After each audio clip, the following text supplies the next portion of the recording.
राधे राधे, जय श्री कृष्णा। जय श्री कृष्णा। कैसे हैं आप सभी लोग? मस्त होंगे, स्वस्थ होंगे। तो चलिए आज हम आपको सुनाते हैं 16वें अध्याय का महात्म, यानी भगवत गीता के 16वें अध्याय का महात्म।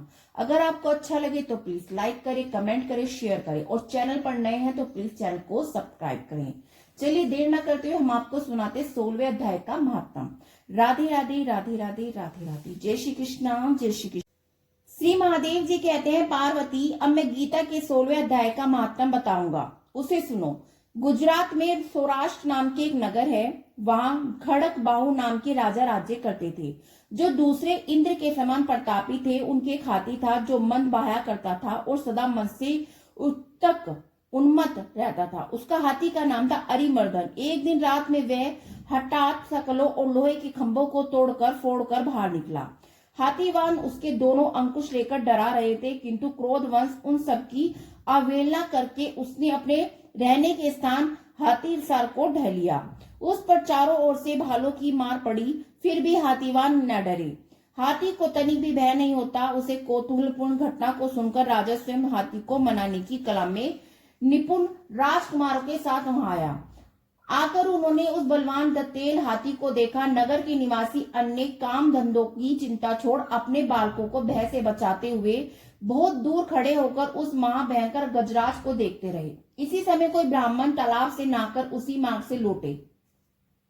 वे गीता के 16वें अध्याय का कुछ श्लोक का जाप कर रहे थे। पूर्ववासियों और पीलवनों महाताओं ने बहुत मना किया, किंतु उन्होंने किसी की न मानी। उन्हें हाथी से भय नहीं था, इसलिए वह विचलित नहीं हुए। उधर हाथी अपने फुरकार से चारों दिशाओं को वेग कर रहा था, लोगों को कुचल रहा था। वे ब्राह्मण उसके बहते हुए मंद को हाथ से छूकर कुशल पूर्वक निर्भयता से निकल गए।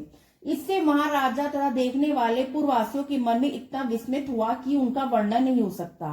राजा के कमल ने चकित हो उठे। उन्होंने ब्राह्मण को बुला सवारी से उतरकर उन्हें प्रणाम किया और पूछा, ब्राह्मण आज आपने ये मान अलौकिक कार्य किया है, क्योंकि इस काल के समय भयंकर गजराज के सामने आप सकुशल लौट आए हैं। प्रभु आप किस देवता का पूजन तथा किस मंत्र का जाप करते हैं, बताइए आपने कौन सी सिद्धि प्राप्त की है। ब्राह्मण ने कहा, राजन मैं प्रतिदिन गीता के 16वें अध्याय के कुछ श्लोक का जाप किया करता हूँ, इसी से सारी सिद्धियां प्राप्त हुई हैं। श्री महादेव जी कहते हैं, तब हाथी का कौतूहल देखने की इच्छा छोड़कर राजा ब्राह्मण देवता को साथ ले अपने महल में आए। वहां शुभ मुहूर्त देखकर 1,00,000 स्वर्ण मुद्राओं की दक्षिणा दे उन्होंने ब्राह्मण को संतुष्ट किया और उनसे गीता मंत्र की दीक्षा ली। गीता के 16वें अध्याय के अभ्यास से आदि कुछ श्लोकों का अभ्यास कर लेने के बाद उनके मन में हाथी को छोड़कर उसके कौतुक देखने की इच्छा जागृत हुई। फिर तो एक दिन सैनिकों के साथ बाहर निकलकर राजा ने हाथी से उसी मत गजराज का बंधन खुलवाया। वे निर्भय हो गए। राज्य के सुख विलास के प्रति आदर का भाव नहीं रहा। वे अपना जीवन तृणवत समझकर हाथी के सामने चले गए। सहसा मनुष्यों में अग्नि राजा खड़क बाहु मंत्र पर विश्वास करके हाथी के समीप गए और मंद की अनवरत धारा बहते हुए उसी गंड स्थल को हाथ से छूकर सकुशल लौट आए। काल के मुख से धार्मिक और खल के मुख से साधु पुरुष की भांति राजा उस गजराज के मुख से बचकर निकल आए। नगर में आने पर उन्होंने अपने राजकुमार को राज्य पर अभिषेक कर दिया तथा स्वयं गीता के 16वें अध्याय का पाठ करके परम गति को प्राप्त हुई। राधे राधे, राधे राधे। पहले हमने आपको सुनाया 16वें अध्याय का महात्म, तो चलिए अब हम आपको सुनाते हैं 16वां अध्याय।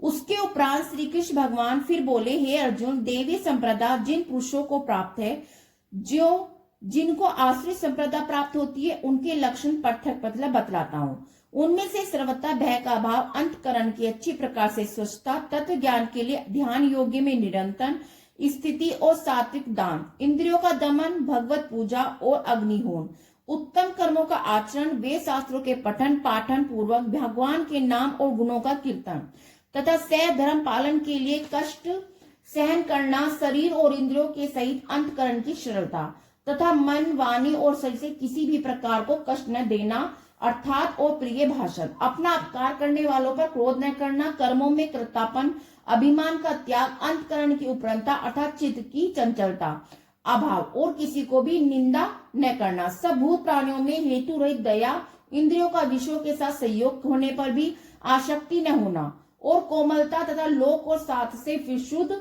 आचरण में लज्जा और व्यर्थ चेष्टाओं का अभाव तथा तेज, क्षमा, धैर्य, बाहर भीतर की शुद्धि, किसी भी शत्रु भाव का न होना और अपने पुण्यता के अभिमान का भाव, ये सब हे अर्जुन देवी संप्रदा को प्राप्त पुरुष के लक्षण है। हे पाठ, पाखंड, घमंड, अभिमान, क्रोध, कठोर वाणी, अज्ञान, ये सब आसुरी संप्रदा को प्राप्त हुए हैं। उन दोनों प्रकार की संप्रदाओं में देवी संप्रदा जो मुक्ति के लिए और आसुरी संप्रदा बंधन के लिए मानी गई है। इसलिए अर्जुन तू शोक मत कर, क्योंकि तू देवी संप्रदा को प्राप्त हुआ है। हे अर्जुन, इस श्लोक में भूतों के स्वभाव दो प्रकार के माने गए हैं, एक तो देवी के जैसा, दूसरा असुरों के जैसा। उनमें देवी का स्वभाव ही विस्तार पूर्वक कहा गया है, इसलिए अब असुरों के स्वभाव को भी तू विस्तार पूर्वक मेरे से सुन।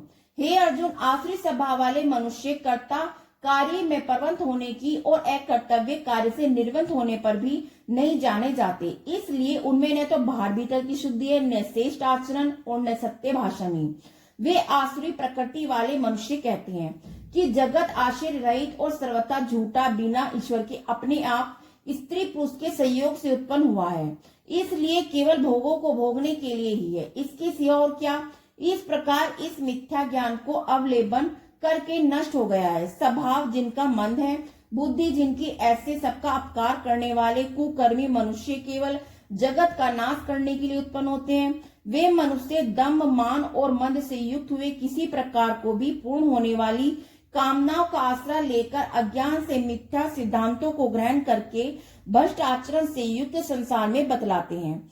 वे मरण प्रयत्न रहने वाली अनंत चिंता को आश्रय किए हुए विषय भोगों के भोगने में तत्पर हुए इतना मात्र ही आनंद है, ऐसा मानने वाले हैं। इसलिए आशा रूप सैकड़ों फांसियों से बंधे हुए काम क्रोध के प्रायण हुए विषय भोगों की पूर्ति के लिए अन्याय पूर्वक धन आदि भोग से पदार्थों को संग्रह करने की चेष्टा करते हुए उन पुरुषों के विचार इस प्रकार के होते हैं कि वे मैंने आज यह तो पाया और मनोरथ को प्राप्त हो गया, तब मेरे पास इतना धन है फिर भी यह होगा, वह शत्रु मेरे द्वारा मारा गया और शत्रु को भी मारूंगा। ये ईश्वर ऐश्वर्य को भोगने वाला है और मैं सब सिद्धियों से युक्त हूँ, बलवान हूँ और सुखी हूँ। मैं बड़ा धनवान और बड़े कुटुंब वाला हूँ, मेरे समान दूसरा कोई नहीं है। मैं यज्ञ करूंगा, दान करूंगा, हर्ष को प्राप्त होऊंगा, इस प्रकार के अज्ञान से मोहित है। इसलिए वे अनेक प्रकार से भ्रमित हुए चित्त वाले अज्ञानी जन मोह रूप जाल में फंसे हुए विषय भोगों में अत्यंत आसक्ति हुए महान अपवित्र नरक में गिरते हैं। वे अपने अपने आप को श्रेष्ठ मानने वाले घमंडी पुरुष धन वासना मान के मन से युक्त हुए शास्त्र विधि से रहित केवल नाम मात्र के यज्ञों द्वारा पाखंड से यजन करते हैं। वे अहंकार, बल, घमंड, वासना, क्रोध आदि के प्रायण हुए दूसरों की निंदा करने वाले पुरुष अपने को दूसरे के शरीर में स्थित मुझ अंतर्यामी से द्वेष करने वाले, ऐसे उन द्वेष करने वाले पापचारी और कुकर्मी नर धर्मों में मैं संसार में बारंबार आसुरी योनियों में गिरता रहता हूँ, अर्थात सुकर, कुकर आदि नीच योनों से उत्पन्न करता रहता हूँ। इसलिए हे अर्जुन, वे मूढ़ पुरुष जन्म जन्म में आसुरी योनि को प्राप्त हुए मेरे को न प्राप्त होकर उनसे भी अति नीच गति को प्राप्त होते हैं, अर्थात घोर नरक में पड़ते हैं। हे अर्जुन, काम, क्रोध, लोभ ये तीन प्रकार के नरक के द्वार आत्मा का नाश करने वाले हैं, अर्थात अधोगति में ले जाने वाले हैं। इनसे तीनों को त्याग करना चाहिए, क्योंकि हे अर्जुन, इन तीनों नरक के द्वार से मुक्त हुआ अर्थात काम, क्रोध, लोभ विकारों से छूटा हुआ पुरुष अपने कल्याण का आचरण करता है, इससे वे परम गति को जाता है, अर्थात मेरे को प्राप्त होता है। जो पुरुष शास्त्र की विधि को त्याग कर अपनी इच्छा से बतलाता है, वह न तो सिद्धि को प्राप्त होता है, न ही परम गति को, न सुख को प्राप्त होता है। इससे तेरे लिए कर्तव्य अकर्तव्य व्यवस्था में शास्त्र ही प्रमाण है, व्यवस्था में शास्त्र ही प्रमाण है। ऐसा जानकर तू शास्त्र विधि से नियत किए हुए कर्म को करने के लिए योग्य है। राधे राधे।